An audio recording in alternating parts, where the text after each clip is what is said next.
Ղազարյան, արտաքին գործերի նախարարության հայտարարությունը ինչպես կարելի է գնահատել, երբ որ հայ-ադրբեջանական կոնֆլիկտում այլևս Լեռնային Ղարաբաղի հարցը չի քննարկվում։ Արտգործնախարարության վերջին հայտարարությունը ոչ թե վերաբերում էր Լեռնային Ղարաբաղի հարցի չքննարկելուն, այլ Արցախահայության իրավունքների պաշտպանության հարցերը չքննարկելուն։ Այն որ արտաքին գործերի նախարարությունը այլևս Լեռնային Ղարաբաղ կամ Արցախի կարգավիճակի, նրա ճակատագրի հետ կապված հարցեր չի քննարկում եւ դա անվերապահորեն ընդունել է եւ համարում է Ադրբեջանի մաս, առաջին անգամ այդ մասին հայտարարություն եղել է 2022 թվականի հոկտեմբերի 6-ին։ Պրահայի հայտնի հայտարարությունը, որը ստորագրեց Նիկոլ Փաշինյանը Իլհամ Ալիևի, Շարլ Միշելի եւ Էմանուել Մակրոնի հետ։ Այդ պահից սկսվեց Հայաստանի ճանաչում, Հայաստանի չեն կարող ասել Հայաստանի, որովհետեւ դա վավեր միջազգային փաստաթուղթ չի, Հայաստանից որևէ պաշտոնյայի կողմից, դրա դեպքում Նիկոլ Փաշինյանի, ճանաչումը Արցախը որպես Ադրբեջանի մաս։ Դեպ ասեմ, հետագա ողբերգական իրադարձությունները Արցախին վերաբերող սկսեցին այդ պահից։ Ասենք Արցախի տոտալ շրջափակումը սկսվեց 22 թվականի դեկտեմբերի 6-ից։ Մինչ այդ ադրբեջանցիները օրինակ չէին շրջափակում Արցախ-Հայաստանի կապող ճանապարհը, Լաչինի միջանցքը, չէ, միակ ճանապարհը, որովհետև ոչ հայկական կողմից, ոչ միջազգային հանրությունը նման վերաբերմունք չուներ, այսինքն նոյեմբերի 9-ի փաստաթուղթը դեռ գործում էր։ Հիմա եկավ նոր փաստաթուղթ։ Դրանից հետո նաև Հակարի կամրջում անցակետ տեղադրվեց 2023 թվականի ապրիլի 23-ին, Արցախ արդեն պաշտոնապես շրջափակվեց եւ 23 թվականի ահաբեկչությունը սեպտեմբերի 19-ի Արցախի ժողովրդի նկատմամբ, որը հանգեցրեց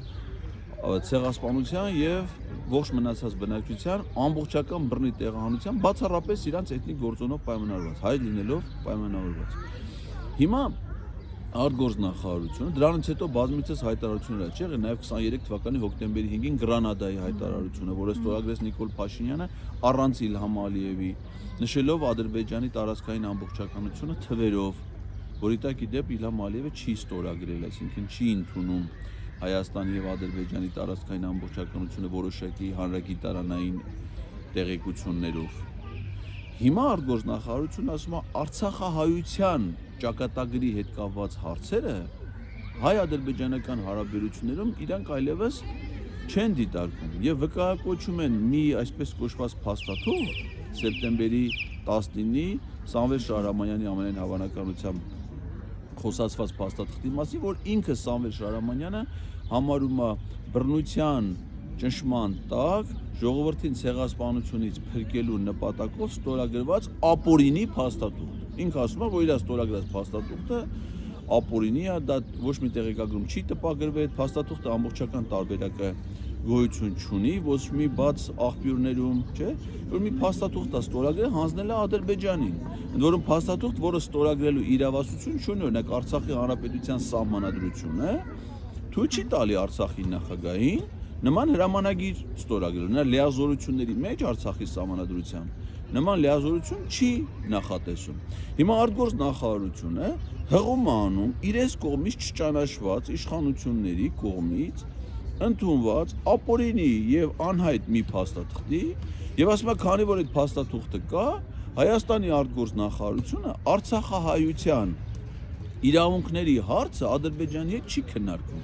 Սա այն դեպքում, երբ զուգահեռ Ադրբեջանը Հայաստան-Ադրբեջան հարաբերությունների, մասնավորապես այսպես կոչված խաղաղության համաձայնագրի ստորագրման համար, որպես նախապայման է դիտարկում, սկզբից ասեցին 120,000, հետո 170,000, հետո 300,000, հիմա 1.5 միլիոն ադրբեջանցիների Հայաստանում բնակեցման եւ նրանց իրավունքների պաշտպանության հարցը։ Այսինքն Ադրբեջանն ասում է 90-ական թվականներից Հայաստանը լքած ադրբեջանցիների եւ նրանց ժառանգների վերադարձի հարցը Հայաստան, նրանց տեղ բնակեցումը, նրանց իրավունքների պաշտպանությունը նախապայման է Հայաստանի հետ որևէ համաձայնագիր ստորագրելու հարաբերություններ զարգացնելու համար։ Իսկ հայկական կողմը ասում է, թե ինչ ճակատագրեր են արժանացել արցախցիները, դա իրաց բացարձակապես չի հետաքրքրում։ Տեսեք ինչ են ասում։ Մի կողմից ասում են Արցախահայությունը, այն քաղաքացիները, ովքեր ունեն թեկուզ Հայաստանի քաղաքացի, բայց նրանք տրամադրել է 0.70 անձնագրային ծառայությունը, դրանք Հայաստանի Հանրապետության անձնագրեր չեն, այդ մարդիկ Հայաստանի քաղաքացիներ չեն, չնայած ոչ միտեղ գրած չի, որ դե անձնագիրը նայում ես գրած է 0.70։ Իդեպ ես երեք Արցախահայության այդ բողոքի գործողության վրանի մոտ այցելելուց իմացա, որ կա նաև արցախցի, որ ունի Հայաստանի անձնագիր 001 կոդով, բայց իր արցախյան հաշվառումը, որ ինքը հաշվառված է Արցախում, պատճառը որպես իրան նույնպես Հայաստանի քաղաքացի չհամարեն, այսինքն անձնագիրը տվել է 001-ը, այսինքն գլխավոր ծառայում, թիվ 1 ստորաբաժանումը, որը Դավիթ Հաշենում է անձնագրային ծառայությունը, բայց նրան նույնպես Հայաստանի քաղաքացի չեն համարում, այսինքն խտրական վերաբերմունք Արցախցու նկատմամբ, Արցախահայի նկատմամբ։ Մի կողմից ասում են, որ նրանք քաղաքացի չեն, քաղաքացու իրավունքներից չեն օգտվում։ Մի կողմից էլ եթե նրանք լավ Հայաստանի քաղաքացի չեն, դուք ընդունում եք Ադրբեջանի կազմ Արցախի։ Ես էլ իրաց դիրքորոշումներն եմ ասում, էլի չեմ ասում ճշմարտությունը։ Ապա ըստ ասում որ այդ մարդիկ որ երկրի քաղաքացի են։ Ադրբեջանի, Ադրբեջանի քաղաքացի ձեր պատկերացումներով ազգությամբ հայերը Հայաստանի իշխանությունների հովանու ներքո չեն գտնում, այդ դեպքում իրենք խախտում են մեր սահմանադրությունը, որովհետև մեր սահմանադրությունը, որը դրույթ ունի վերաբերում հայկական սփյուռքին, ասում է, որ Հայաստանի պետությունը ինքը պարտավորություններ ունի արտերկրում ապրող հայերի նկատմամբ, եւ արտերկրում ապրող հայերը իրենք ցանկացած պահի կարող են լինել նաեւ Հայաստանի քաղաքացիներ։ Այսինքն այս մարդիկ դրել են մի կողմ մեր ժողովրդի շահերը, կենսական շահերը, մեր օրենսդրությունը, մեր սահմանադրությունը եւ թրքահաճո ադրբեջանահաճո հայտարարություններ են անում։ Ղազարյան, միտումը որտեղ է։ Այս մարդիկ թրքական իշխանություն, Ադրբեջանը թրքական իշխանություն է, այստեղ միտում պետք չի, իրանք այդ իմաստով կարելի ասել նույնիսկ շատ անկեղծ են։ Այսինքն իրանք բազմաթիվ դրվագներով ապացուցում են, որ նրանք ոչ թե հայ ժողովրդի Հայաստանի շահերով, այլ Ադրբեջանի շահերով առաջնորդվող խումբ են, խմբավորում են։ Ընդ որում ապօրինի գործող խմբավորում են, որովհետև Հայաստանի սահմանադրությամբ ասվում է կառավարությունը դա այն սահմանադրական մարմինն է, որը իր գործունեության ծրագրի հիման վրա իրականացնում է պետության ներքին եւ արտաքին քաղաքականությունը։ Հիմա բացում են կառավարության գործունեության ծրագիրը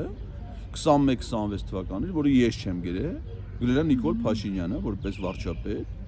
եւ ես չեմ հաստատել, այլ հաստատել է միայն ազգային ժողովի քաղաքացիական պայմանագիր խմբակցությունը 2021 թվականի օգոստոսի, ընդ լրիվ ուրիշ բաներ է գրած։ Թե Արցախի, թե Արցախահայության, թե նրանց ճակատագրի, թե նրանց կարգավիճակի, կառավարության պատասխանատվության, գերակայությունների, ԵՀԿ Միսկի խմբի լրիվ ուրիշ բաներ է գրած։ Այսինքն նրանք մեր սահմանադրությունը, ծրագիրը, ժողովրդին տված խոստումները դրել են մի կողմ, լսում են Իլհամ Ալիև ինչ հայտարարություններ անում, ըստ դրա իրանք իրենց հայտարարություններն են ձևակերպում։ Ղազարյան, նոյեմբերի 9-ից հետո, այսինքն պատերազմից հետո բանակցային գործընթացում մենք ունեինք փաստաթուղթ նոյեմբերի 9, հունվարի 11, նաև նոյեմբերի 26 ԵԱՀԿ Մինսկի խումբ եւ նաև այդ երկուսը, որ ԵՄ առաքելությունն էր տեղակայված այստեղ։ Դա փետրվարի Այսինքն այդ քիչ ինչ որ բաներ, այսինքն որքանով են դրական, որքանով են բացասական, բայց հիմա կարծես թե դրանից ամբողջապես հրաժարվել ենք, հրաժարվեցինք նաև առաքելությունից, հրաժարվեցինք գերիների հարցից, Արցախահայության վերադարձից։ Այս դեպքում, այսինքն դուք էլ եք դեսպան եղել, ինչ առաքելություն ունեն դեսպանները հիմա ու ինչ պիտի անեն։ Իօգուտ Հայաստան ինչ է հնարավոր անել այս իրավիճակում։ Ես ձեզ ամենայն վստահությամբ ասում եմ, որ Հայաստանում այս պահին պաշտոնավարող բոլոր դեսպանները պետական դավաճանություն ենթադրել հանցագործություն կատարող անձինք են եւ իշխանափոխությունից հետո նրանք բոլորը պետք է դատվեն պետական դավաճանության մեղադրանքով, որովհետեւ պետական դավաճանության հանցատեսակը նկարագրությունը ասում է հետեւյալը. Թշնամու կողմն անցնելը, թշնամուն տեղեկություններ տրամադրելը եւ թշնամու շահերից բխող գործողություններ անելու։ Հիմա Հայաստանի արտգործնախարարությունը մի կողմ է դրել Հայաստանի Հանրապետության ազգային անվտանգության ռազմավարությունը, կառավարության գործունեության ծրագիրը, Հայաստանի սահմանադրությունը, դրա անբաժանելի մասը կազմող Հայաստանի անկախության հռչակագիրը եւ այդ շահերը սպասարկելու փոխարեն սպասարկում ադրբեջանա-թուրքական շահեր, որոնք բխում են Ադրբեջանի եւ Թուրքիայի պետություններից, ընդեղից են ներկայացում, եւ Հայաստանի դեսպանները մասնակից են այդ շահերի սպասարկմանը։ Այսինքն խումբ է ձևավորվել, որը իրականացնում է ակնհայտ պետական դավաճանություն։ Առանց բացառության այս պահին պաշտոնավարող Հայաստանի Հանրապետության ցանկացած դեսպան դավաճան է։ Բողոքան եւ վերջին հարցս ԱԳՆ գործունեության հնարավոր տարբերակ բանակցությունները փոխելու, այսինքն այս իրավիճակով ինչ կարելի է անել այս պահին Ֆրանսիայի հրապարակում բողոքող արցախցիներին ի նպաստ։ Չէ՞ որ նրանց, այսինքն միայն ֆինանսականը չի հետաքրքրում, իրենք ուզում են գնալ հայրենիք եւ այդ 40 + 10,000-ը 10-րդականն է, որն ուղղակի այս պահին ֆինանսական շատ մինիմալ խնդիր է հնարավոր լուծել։ Մեկ րոպեում հնարավոր է փոխվի Հայաստանի պետության դիրքորոշումը եւ մենք վերադառնանք առնվազն նախապատերազմյան իրավիճակին։ Դա հնարավոր է միայն ու միայն Հայաստանում իշխանության փոփոխության դեպքում։ Այսինքն, քանի Հայաստանում իշխանություն չի փոխվել, որևէ ակնկալիք որևէ մեկը չի կարող ունենալ։ Սա ադրբեջանա-թուրքական իշխանություն է եւ իրանց շահերը սպասարկող։ Այսինքն, մտածել, որ հիմա Արադ Միրզոյանը կարա այլ դիրքորոշում ունենա, որը կտարբերվի Ջերուն Բայրամովի դիրքորոշումից, կարող են միայն հիմարները եւ ապուշները։ Այսինքն, դա բացառվում է։ Պետք է Արադ Միրզոյանը փոխվի։ Մտածել, որ Նիկոլ Փաշինյանի դիրքորոշումը կարա տարբերվի Իլհամ Ալիևի դիրքորոշումներից, կարող են միայն ապուշները։ Պետք է փոխվի Նիկոլ Փաշինյանը։ Իսկ Նիկոլ Փաշինյանի, Արադ Միրզոյանի փոփոխությունից հետո փոխվում է նաև մեր պետության դիրքորոշումները։ Այսինքն, որն է պետության դիրք, որը կարող է լինել։ Այն ինչ որ տեղի ունեցել 20 թվականին եւ դրանից հետո, դա պատերազմական հանցագործություն է։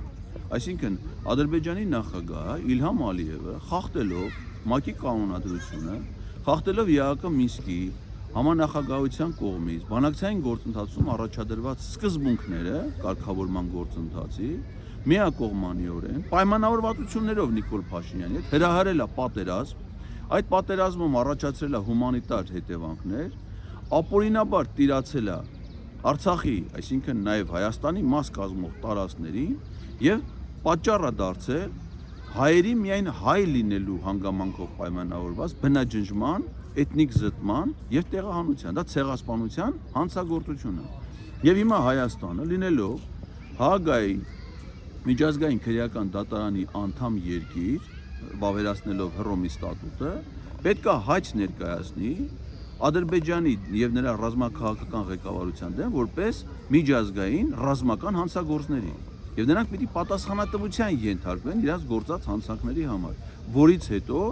նրանց պատժվելուց հետո պետք է գնա նրանց հանցանքի հետևանքների վերացումը, ինչը պետք է լինի Արցախահայության վերադարձը իրենց հայրենիք, այդ վերադարձը պետք է լինի անվտանգության երաշխիքներով, այսինքն եթե դա պետք է լինի Արցախի պաշտպանությամբ, իրանք սեփական զինված ուժերով պետք է կարողանան իրենց անվտանգությունը ապահովել, կամ երրորդ պետությունների կամ միջազգային կազմակերպությունների անվտանգային երաշխիքներով մարդիկ վերանան, վերադառնան իրանց բնակության վայրը, իրանց կյանքը հետագա կազմակերպում, այսինքն նրանց հանդեպ ինչ որ տեղի է ունեցել, դա ռազմական հանցագործության հետևանք է։ Հիմա եթե որևէ մեկը մի խումբ կամ մի հոգի զինված մտնի մեկ ուրիշի տուն, սպանի նրա ընտանիքի անդամների կեսի, մյուսներին վիրավորի, եւ ասի ես այս տունը զավթել եմ, սա իմ տունն է, դրանով այդ տունը իրենը չի դառնում։ Այսինքն այդ հանցագործությունը փաստ է, չէ՞, այսինքն փաստ է որ նա ներխուժ, չես կարող այդ փաստը անտեսես։ Այո, նա ներխուժել է, նա սպանել է, նա տիրացել է, այդ պահին նրա տիրապետության տակ է, ինչ ուզում անում է այդ տան մեջ։ Բայց այդ իր տունը չի։ Հիմա որպեսզի մեկը նրան հասկացնի, որ այդ տունը չի, այս մյուս կողմը, այդ տուժողի իրավահաջորդները պետք է այդ հարցը բարձրաձայնեն։ Հիմա եկել է տուժողի իրավահաջորդին հանցագործը կաշառել է, կամ չգիտեմ, առել է իր ազդեցության տակ, եւ սա նրանից ոչ թե պահանջներ չի ներկայացնում,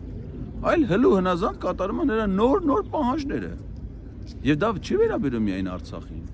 Արցախցիների ճակատագիրը սպառնում է մեզ բոլորիս, Երևանաբնակ հայերին։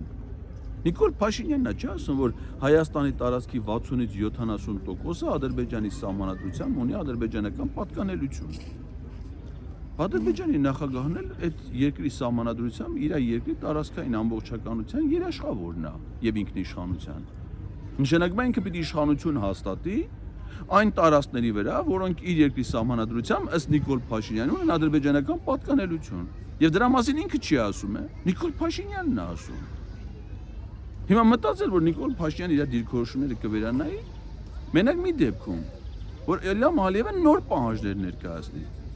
Հələ նահանեք բաց Ղազարյան ասում եմ խաղաղության պայմանագիր կոչվածը կամ համաձայնագիրը հենց ստորագրվեց, միանգամից խաղաղություն։ Բայց ինչ է խաղաղության։ Տեսեք, սկզբից ասում էին պայմանագիր, հետո դառավ համաձայնագիր։ Վերջում կարող է պարզվի դա հանձնարարագիր է։ Ո՞վ է ծանոթ դրա բովանդակության։ Ասում են 17 կետ։ 17 կետից տեղյակ ենք միայն երկուսի մասին։ Այդ մեր ինֆորմացիայի աղբյուրն էլ Իլհամ Ալիևի ռուսական հեռուստաընկերությանը տված հարցազրույցն է։ Մենք գիտենք ինչա գրած այդ 15 կետերը։ Կարող է 15 կետերը հենց գրած է, որ մենք պիտի Հայաստանից մեր իրերը հավաքենք, փախնենք այս երկրից։ Եվ ես վստահ եմ, որ այդ էլ գրած ալելու, ասեմ մացեք, որտեղ այնտեղ գրած ալելու ամենայն լրջությամբ եմ ասում, որ Հայաստանը զինված ուժեր չի ունենալու, Հայաստանը պիտի իր զինված ուժերը հետ քաշի սահմանային բնակավայրերից, սահմանները պետք է վերահսկեն միայն ԱԱԾ սահմանապահ զորքերը, սահմանները պետք է լինի Չեզոք գոտի 1 կիլոմետր խորությամբ։ Ղազարյան, նեղ մասնագիտական հարց։ Պայմանագիրը ըստ տրամաբանությամբ նույնիսկ երկու կողմի միջև ունենում է երկու կողմերի եւ իրավունքները եւ պարտականությունները։ Այս դեպքում այդ պայմանագրում Հայաստանի իրավունքները որտեղ են մնում։ Դուք օրինակ հələ ասում եք մասնագիտական տեսանկյունից ո՞նց է հնարավոր, որ ստեղծվի մի փաստաթուղթ Ադրբեջանի արտաքին գործերի նախարարությունում, first draft-ը, այսինքն առաջին նախագիծը, շարադրվել է Ադրբեջանի արտգործ նախարարությունում Ադրբեջանի կողմից 22 թվականին առաջ քաշված 5 անփոփոխելի համարվող իրենց կողմից սկզբունքների հիման վրա։ Այսինքն իրենք իրանց սկզբունքների հիման վրա, հետո ասեցին 12 լրացուցիչ պարզաբանող կետեր, չէ՞, հոկտեմբերի 6-ին Բայրամովը հայտարարեց, դրանց բովանդակությունն էլ չգիտենք։ 12-ին գումարացին, գլում է ոնց որ դա հենց 17։ Այնքան կետ, ինչքան որ իրանք ասում են, որ կա այդ պայմանագրում։ Հիմա ո՞նց է հնարավոր Ադրբեջանի արտգործ նախարարության մի հատ կցորդ կամ չգիտեմ, մի հատ երրորդ քարտուղար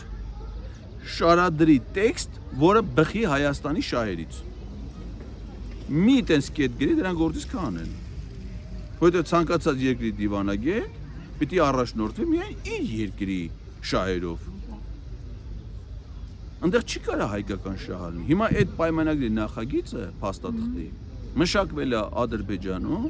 ադրբեջանական սկզբունքներով եւ հայկական կողմը միայն իրավունք հաստատել դրա վերաբերյալ կարծիք հայտնելու։ Իսկ գիտեք ինչ ճակատագրերն արժանացել է կարծիքները։ Դրա մասին մեզ ասել է Նիկոլ Փաշինյանը։ Էլեկտրոնային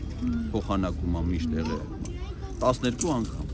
Հիմա ադրբեջանական կողմը ջնջում է մեր կողմից ներկայացված առաջարկությունները եւ մեզ հետ են ուղարկում։ Դա ասել է Նիկոլ Փաշինյանը կառավարության նիստում թե լրագրողների հետ հանդիպման ժամանակ։ Շնորհակալություն, պարոն Ղազարյան։ Ես եմ շնորհակալ։